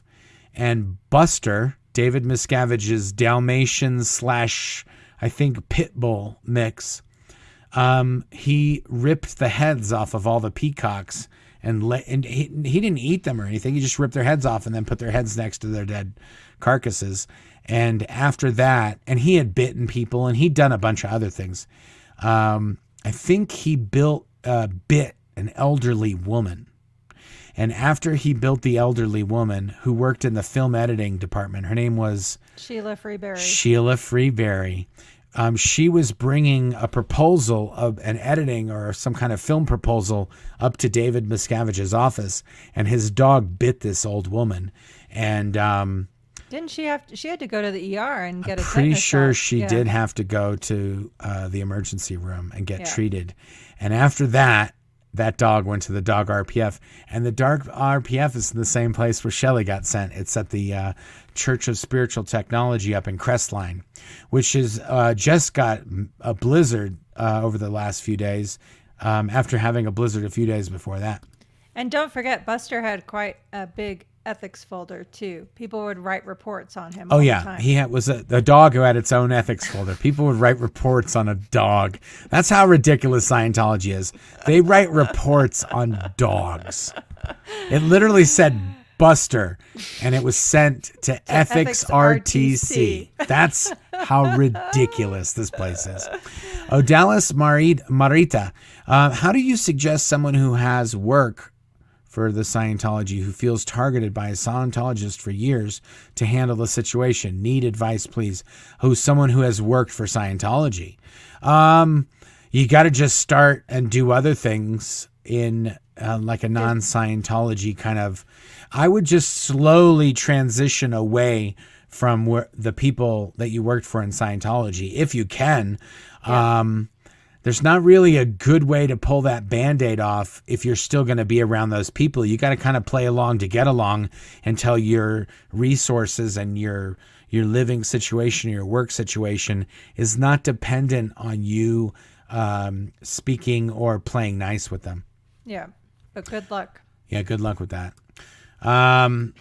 The Pickles and the Bacon Show. Come on our show, but whatever happened to the crazy lady who claimed she was DM's egg slave? I know what they're talking about. We don't know that woman, so I think she has problems. Oh, wow. I mean, we just never heard of her. And you mean the woman who had kids with Dave? Oh, yeah. This story, I've read this story. I think this person's emailed me or I've been sent a copy of this thing.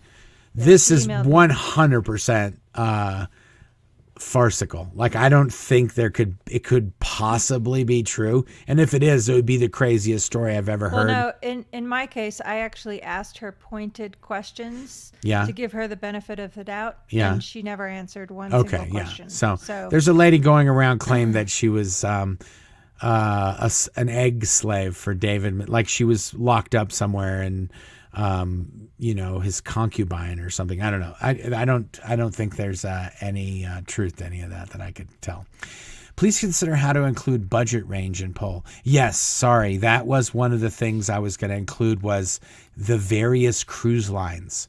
Yes. So one of the polls was going to be like Carnival, which is kind of like the least expensive cruises you could go on. And then it goes like Norwegian and Royal, and then you get into Crazy Time, which is like Disney or we're not going on a Disney Celebrity or I don't know, but Disney would be the only. Even I can't afford to go on a Disney cruise, or I'm not willing. I might be able to afford it, but I'm not willing to spend that much money on a cruise. We can go on 5 vacations for the price of one. I'm all up for the cruise. Just ordered a Mike Rinder Bobblehead. I go to DC a lot. I emailed for the business cards. I have the cruise out of Baltimore. Cool, thank you. Nice.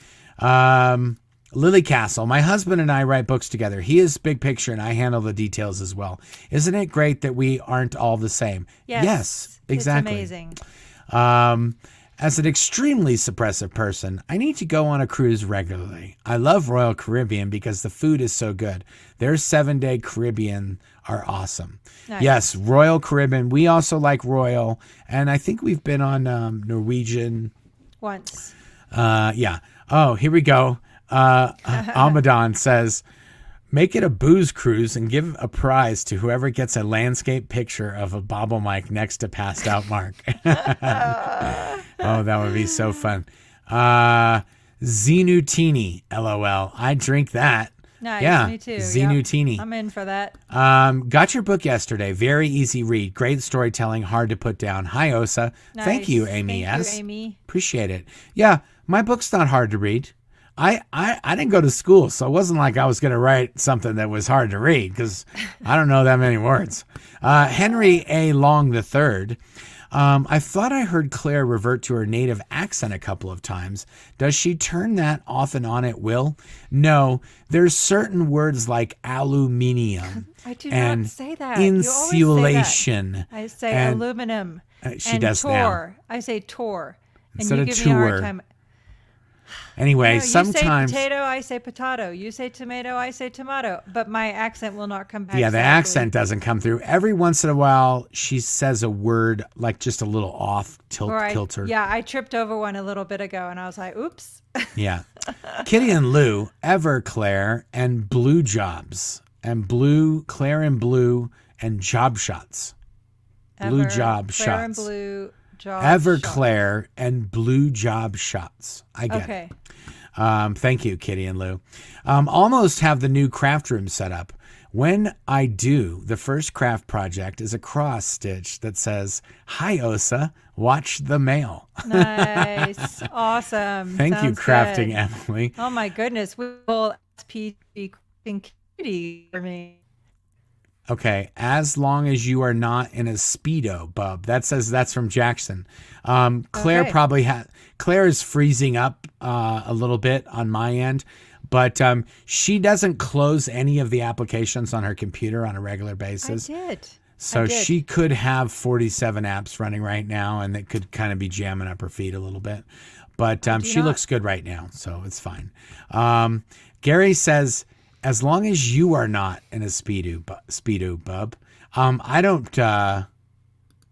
I'm not a Speedo wearer. I don't know if anybody's ever known that about me, but I do not wear the banana hammocks. I am a board shorts kind of guy.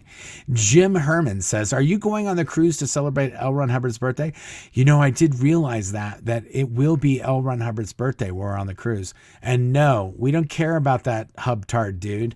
And we're not really concerned about when his birthday is, except for I was trying to get as many subscribers. But I did figure out a cheat in the birthday game, which is I'm ahead of Mike Rinder. So I can't be third place now. So I will get silver in the birthday game on the podium. And Mike Rinder will have to take the bronze. And Aaron will get the gold. But I'm happy with that. Second place is... There's 6 days left. It's not March 13th yet. I understand. It ain't over yet. Well, if Mike wins before then, that'll be amazing, and I'll be happy for him. So there. I know. So even if I lose, I still win. Did DM really in every message to Mike Rinder with YSDOHB? It was some variation of that. It was YSCOHB. And you have to go to Mike's website. Just if you Google that, I think it'll show up on Mike Rinder's blog. But a lot of them, yes. Dave was very vulgar like that. Dave Miscavige was very vulgar and wrote horrible things to many people. Debbie and Bruce. It got worse and worse as the years went on. Oh, Thursday 2 local time, or what time basis? Yes. It was Thursday at 2 local time. And that was a hack. So sometimes if you worked at an org that was in the Western United States, you could still get money from somebody in the East Coast. And if it was before 2 your time, it would still count, even though where the money came from was already past. The week had already ended where they were. But yes, it was 3 p.m. It was 2 p.m. local. And that's why they had to stay up all night in the Sea Org, is because even though 2 o'clock in East US, they could start their stat evolution, the week is still going on in West US. And as it kind of moved, where weeks would continue to end, then you could collect up all the statistics, and you couldn't end until the last time zone had their 2 p.m. Yep. Good question. Dave Wilhauer, have y'all been on Royal Caribbean big ships? They have 7 nights for $1,000. Prices are great now since COVID. Might be able to get the group discount. We'll check it out. Thank you for the comment. We will check it out. This guy really wants us to go on a Royal Caribbean. We'll get the research going. Yeah, it's going to really depend on who can afford to go. Of course, there's a whole bunch of Richie Riches in here who just go on whatever cruise they want. But some people, $1,000 is a lot of money to some people. And who gets to go, and do they take the kids? And to be honest, I think if we do this, very likely it's going to be on Carnival, because Carnival is very inexpensive. It might not be the best, but it is the most inexpensive, and that would make it for more people to be able to come. So I would love to do it on Royal or even Norwegian, but I'm kind of thinking it's going to go the route of Carnival. Catherine S., how long did it take to slow down your eating? Are you still faster than people who were never SO? Oh, 100%. I think I could probably take 15, 20 minutes to eat now. I think I could do that. The way I slow down now is if we go to a restaurant, I'll go slow. If we eat at the house, I eat in 5 minutes. Claire knows this. I'll eat a whole plate of food in 5 minutes. I'll be good. Yeah, and the only reason you eat slower at the restaurant is because we talk in between. That's right. That's my hack when we go to the restaurant is I just yap. Hacks, folks. I just yap full time, and then I eat when there's like more food. Like if the app is still there, I'm like, oh, I got to eat this appetizer. And then the food comes, and then I just yap. And then if I see my plate is still full and everyone else's is starting to get empty, then I'll take a few seconds and I'll inhale all the food. Thank you, Catherine S. Oh, Catherine S. again.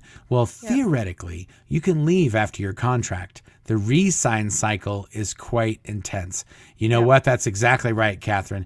Catherine, I think, is a former SO or staff member. If you do join Scientology staff and you have a 2.5 year or 5 year contract, it's really hardcore when they want you to come back for that next. Unless you're leaving town, they're going to get you. If you get like a big job or something like that, where you can say, well, I'm going to be able to pay for services or something like that. That's a good hack, by the way, if you wanted to use that. Catherine said she was former staff. There you go. Catherine, this isn't a question. Have a wonderful week next week. Thank you, Catherine. I appreciate it. Thank you. Laura Korea, you guys are great. Question: who besides DM is getting more than 45 per week? Greetings from Uruguay. Thank you, Laura, from Uruguay. Thank you. No one that I know of is getting more than 45 per week besides Dave. I knew that Shelley and some other RTC executives used to get some bonuses, and at CST, the Church of Spiritual Technology, and at ASI, which is Authored Services Incorporated, they would also sometimes get bonuses, or they would get a different pay structure. But for the most part, all the other thousands of Sea Org members make a maximum of the 45 a week. And a lot of those places, they don't even get the 45 a week because there's not enough money to pay them. After they send as much, a lion's share of the income from any Scientology organization, it gets sent up the line to the next organizations. And so there's not a lot of cash laying around for Sea Org members to get. Thank you. That's a good question. Heather Smith, the SPTV made me a better driver is in reference to the Katie Lohman Andrew Gold interview. Oh, yes, good. Right. Thank Obviously. you. Sorry. I haven't seen that whole thing, Heather. There. I'm so sorry. I haven't seen it. I'm so busy with work. The time I have, I spend with you guys, and then I'm out. Stephen just Britton. a little bit with me. Yeah, sometimes I'll sit down and have a meal with Claire every once in a while. DM also stands for Dungeon Master. Hashtag appropriate. It does. I used to play Dungeons and Dragons when I was little. And I was not really the Dungeon Master most of the time. Anon A. Thank you for the super sticker there, Anon A. Thank you, Anon E.G. Johnson. It occurred to me that Marty Rathbun was simply living up to the slogan, "We come back." Yes. That is the Sea organization's motto is "We come back." And that's in reference to some space opera nonsense. Claire's animal is doing all kinds of stuff. Anon A, Thank you. Another one, or I put the same one up twice. Stella Black, thank you, super sticker. Thank you, Stella. Anon A, again, thank you. That was definitely a different one. Mark H. Here, let me unmute Claire here. There you go. Sorry about that. There was like a herd of dogs having a reunion in my office. I know. I muted you because of all the clackety clacking on your wood floor. Is it true that Lava brand soap can wash off body thetans? Maybe a good sponsor for SPTV. I'm not sure about Lava, but the orange glow that they sell at Home Depot does wonders on BTs. And it exfoliates. And that's important for a good scare routine. Double whammy. Skincare routine. Thank you, Mark H. Sue Prov says, I'm new here, but subscribed. I saw you on Aaron. I was wondering if you were related. I'm not related to Aaron, and I didn't know Aaron in the Sea Org. Claire did because she was in Florida in RTC, Religious Technology Center, and they were training a bunch of people in Florida, and that's where Aaron was when he was getting trained. And now we're family of choice, all of us. Yes. Right? And I only met Aaron after he left Scientology. That was the first time I met him.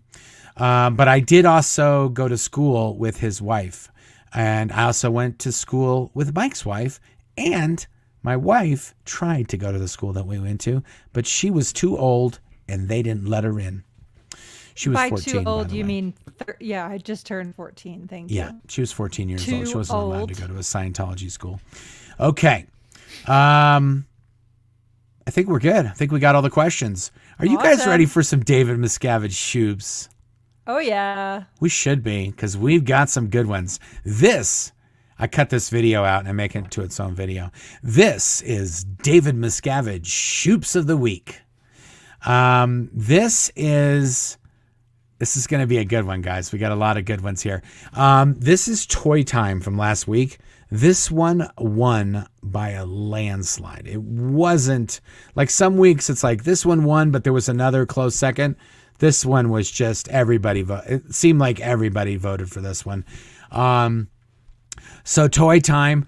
If we haven't already sent you an email, send us an email saying if you want to book a bobblehead or SP bracelet, and we'll try to hook you up with one of those things. And we should just give a special mention to Apostate Alex, because he was the second place. Yes. Grow Your Own Cult Leader. But yes. This was That's true. Grow Your Own Cult Leader, I think, was really the only other one that got any votes for the most part. There's always a smattering of ones, but the only one that had any sort of quantity. Under the Sea Org was another good one. Very good. Yeah, I had to do some stuff with that one. Scientology went crazy over Under the Sea Org because somebody was having a barbecue or cooking a burger on the front deck of the Sea Org, and they claimed that we were setting a religious retreat on fire. And it's simply not our fault if somebody doesn't know how to run a grill, right? I mean, come on. Anyway, so on Twitter, they were making a big stink about it on Twitter, and they were making a big stink about it on YouTube. And so either way, I had to dumb that one down a little bit. Anyway, Toy Time is the winner. Yes. Special mention to Apostate Alex and Under the Sea Org. This one, we're going to call this Dave Can't Sit With Us. And it's got a bunch of religious people sitting at the table, and Dave is walking up with his e-meter, and the kids are saying, you can't sit with him. And, there's a bunch of Easter eggs in this one, too. Tom Cruise is actually sitting at a whole nother table that Dave's not even allowed to sit at. So this is Dave Can't Sit With Us. And he's got an e-meter on his tray, huh? Yeah, he's got an e-meter and some cans. If you want to try your hand at doing a shoop, you just go to the About page on a computer, on a browser, go to the Blown for Good YouTube About page, and you can email us there. It says for business use. If you want to send me a shoop, then we're doing business. You're sending me a shoop. If I like it, I'm going to be showing a video of a shoop. YouTube business. YouTube business. If we're going to keep doing this, we plan to make a little portal on the BFG website where you can submit photos or videos or whatever you want, and it'll be a little bit more streamlined. But for now, you can email them to me on the email in the About page. Thank you.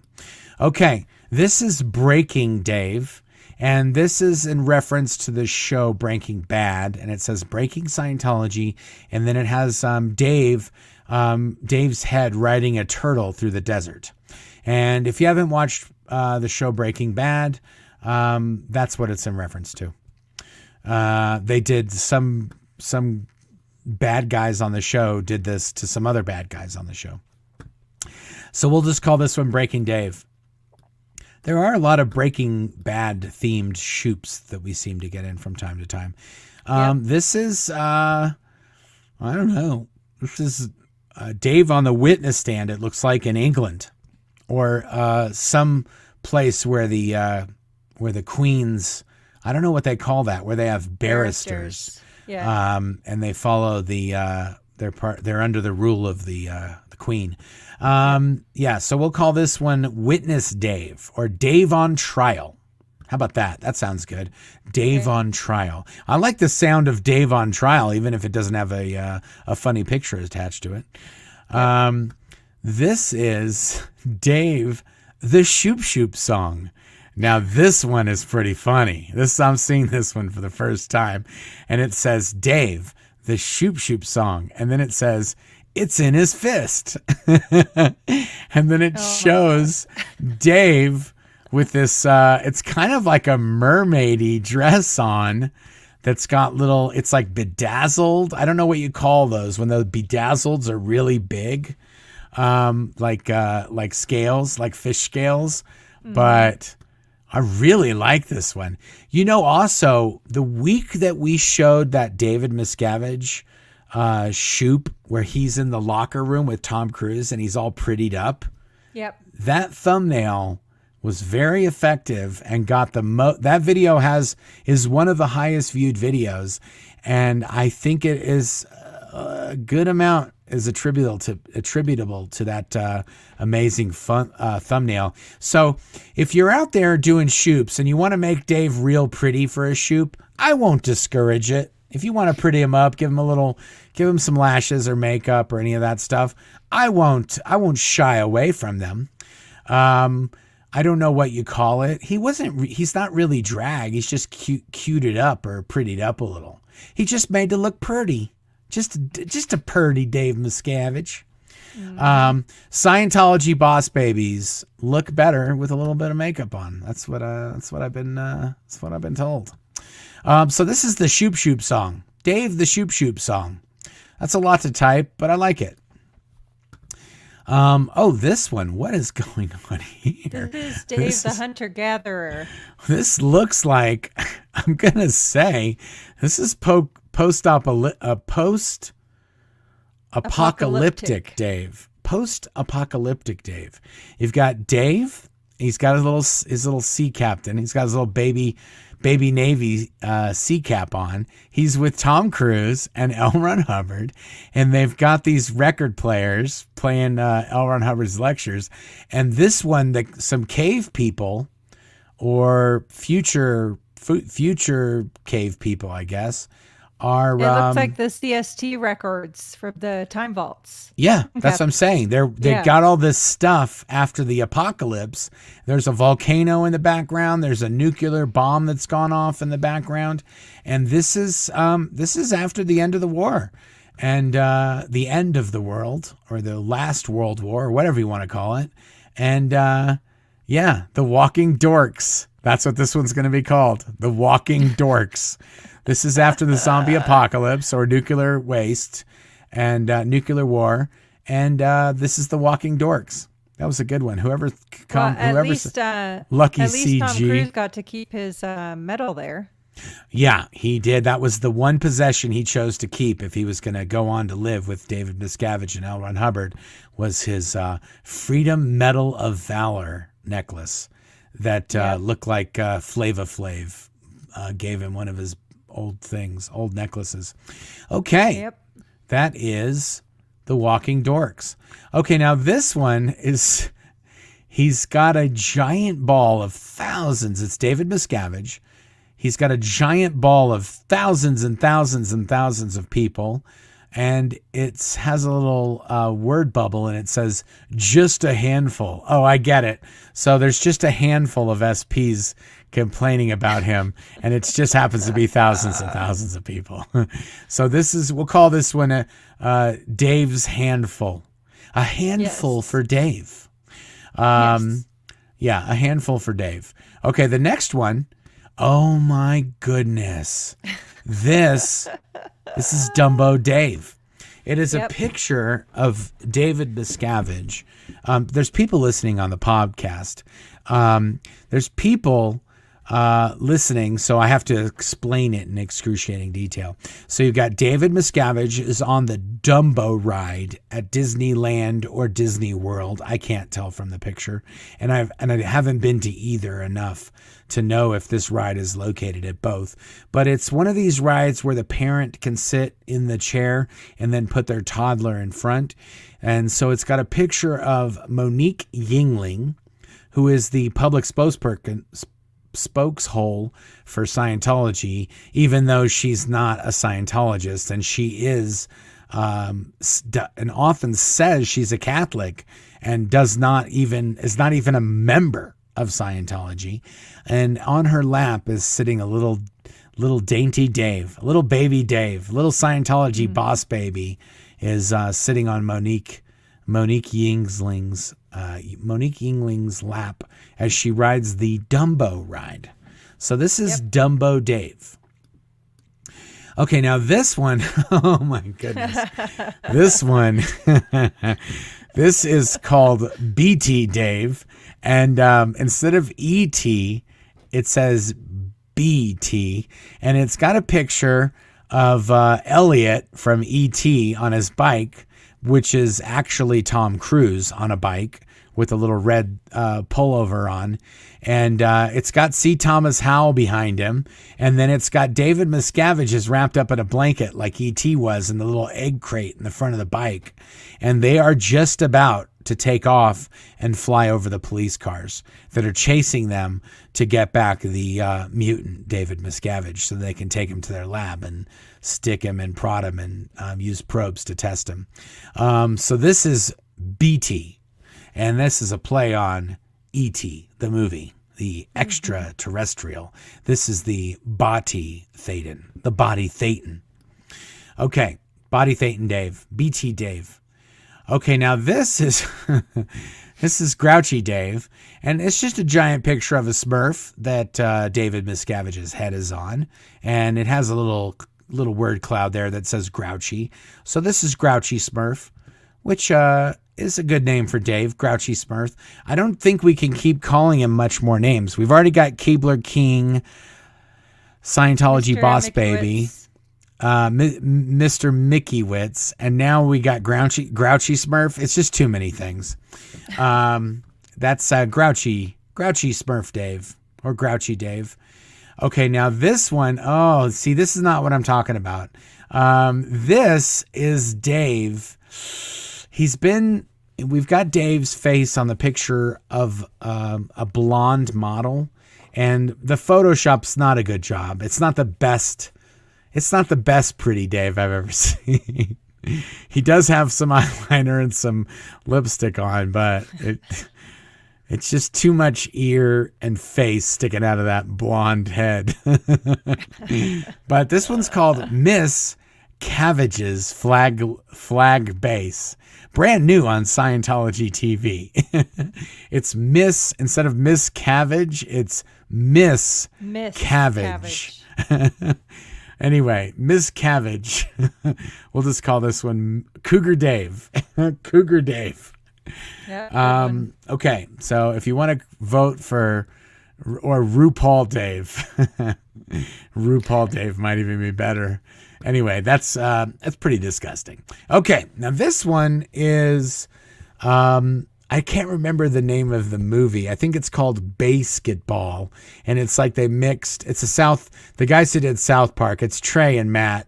in this movie, and then they've got a little Davy Miscavige in between them in one of the scenes, and they're all dressed up in their sports uniforms. Excuse me. Okay, so this is we'll call this one Basketball Dave. Isn't it Basketball? Anyway, it's base. Okay. I think that's the name. It's called Basketball. Yeah. Okay. Tron Dave. Wow. That's awesome. Yeah, so this is Tron Dave. It's got Tom and Dave in their little Tron outfits. And this is the original Tron. This is not the updated Tron. This is OG Tron right here. Mm-hmm. So we'll call this one... what are those things called? Cyber bikes or cycle bikes? I think they're called cycle bikes. I can't remember. We'll call this one Cycle Bike Dave or Tron Dave. Okay, this is Will Smith Slap Dave, and it's got a picture of Dave. My logo is covering it, so I can't see what that is. Let me see if there's a way I can get rid of the logo. Keep your family out of my MFN cult. And it's got Will Smith smacking Dave. Okay. If you say so. This is Will Smith Slap Dave. And Will Smith is slapping Dave. And we've got Wanted Dead or Alive Dave. And then it's got dead crossed out and just says Wanted Alive. And it says Ubuntero, 15,000 reward. Okay. It's a wanted poster with David Miscavige on it. The Sea Org's Pink Nightmare. This is a picture of David Miscavige dressed in a pink bunny outfit. I don't know where this is from. But yeah, Sea Org's Pink Nightmare. So this is Bunny Dave. This is Skydiving Dave. This is a picture of Dave skydiving tandem, and Tom Cruise is riding on the backside of Dave, and they're going for a little skydive. Mm-hmm. Somebody told me that this is from The Christmas Story. It's been a long time since I've seen that movie. But yeah, so this is Skydiving Dave. And this is Toy Story Dave. It's got Dave Miscavige dressed up as Woody, and then he's got L. Ron Hubbard Lightyear and Shelley Miscavige dressed up as Jessie next to him. Yep. So this is Toy Story Dave. Yep. We've got a lot of Shoops. How many more are there? I think you're getting there. Okay, this is Terminator Dave. So it's Dave dressed up as the Terminator in Judgment Day. And he's been shot at least 5 times with the shotgun or whatever that gun is, the heavy cal gun. And he's running at us in the steel mill.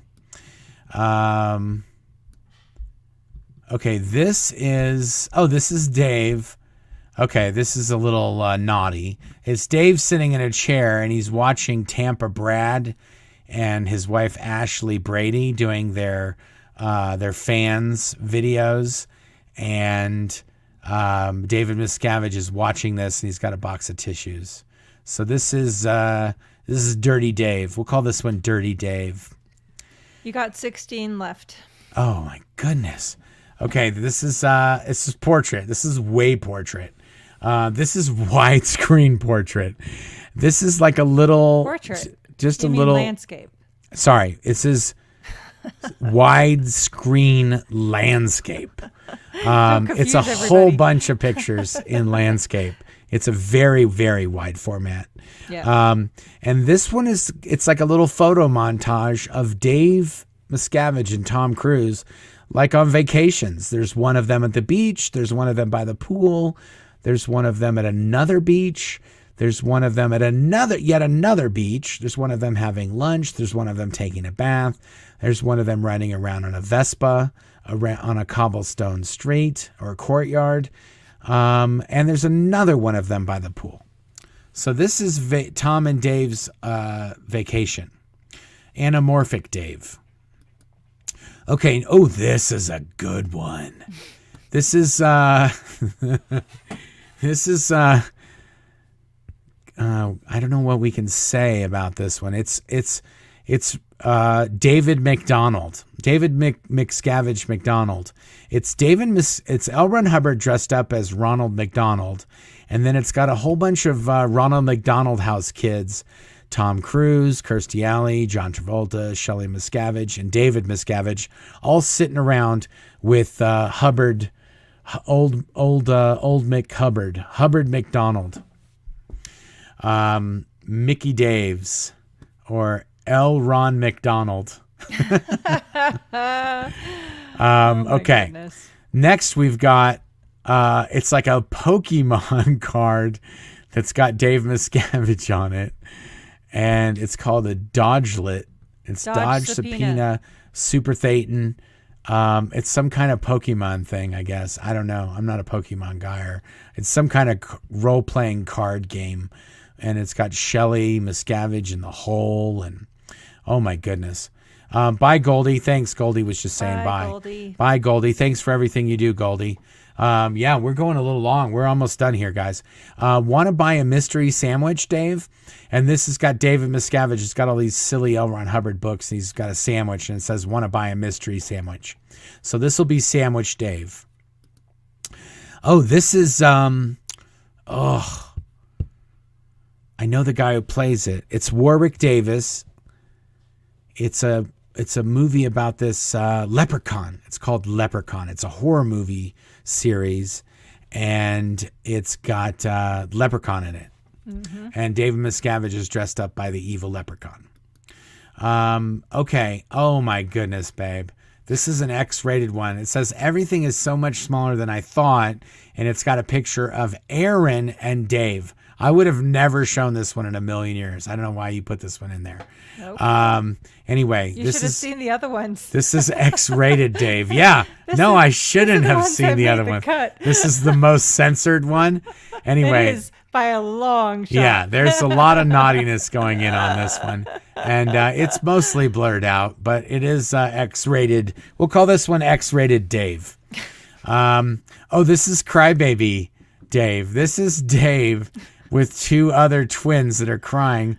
And Dave's got, we'll call it Bowl Cut Dave, because to be fair, he's not really crying. So this will be Bowl Cut Dave. And it's a picture of Dave with some other little kids. Oh, wow. This is Putin Dave. This is a picture of Vladimir Putin with David Miscavige's head on him. And he's riding horseback with no t-shirt on, with no shirt on. And so this is Putin Miscavige. And this one is Legend Miscavige. It has David Miscavige dressed up as the gal in the movie. I want to say it's called Legend. Can you Google Legend? I think that's Mia. I can't remember her name. But it's got Tom Cruise, who plays he's Tom Cruise, so there's no face on it. Really is Tom Cruise. It's not Tom Cruise's face on this guy. This guy is really played by Tom Cruise. And then he's got this gal in the front. And I think her name is Mia Sara. It's the girl from Ferris Bueller's Day Off, I think is the same actress. Yeah. And Kat and Maggie said Mia Sara. Okay. You didn't Google it? I did, but I'm multitasking. Okay. So. Either way, we'll call this one Legend Dave. We'll call it Legend Dave or Mia Dave. It's Mia Sara. There you IMDb. go. Yep. And it's Labyrinth or Legend. No, it's Legend. Okay, it is Legend. Yeah. Okay, good. I was right. Somebody said Labyrinth. See, that's why you got to Google, because sometimes people say, and I agree, and then I'm wrong by default. Okay, this is toddler Dave. Looks like Dave just sitting in a little one. It's the actual size Dave. He's just sitting in a little chair. He's got his little beanie on. So we'll call this one actual size Dave. This is Gollum Dave. Dave dressed up as Gollum Dave. And then this one is Dragon Dave. It's got a dragon, a 3-headed dragon that says no SPTV. It's got like a red circle with a hash cross through it that says no SPTV. And then it's got a dragon that's a triple header. It's got a L. Ron, a Miscavige, and a Tom Cruise. David Miscavige, Tom Cruise, and L. Ron Hubbard triple-headed dragon. Woof. Coming down the home stretch here, guys. God, my neck's starting to hurt from looking at all these Shoops for so long. Oh, my goodness. This is Lego Dave. It's got a little picture of a Lego guy out in space with Dave Miscavige in his helmet. And then we got elf on a shelf, Dave, and it looks like an elf's been locked up in a cookie jar, and little baby David Miscavige is locked up in there. So Dave on a shelf.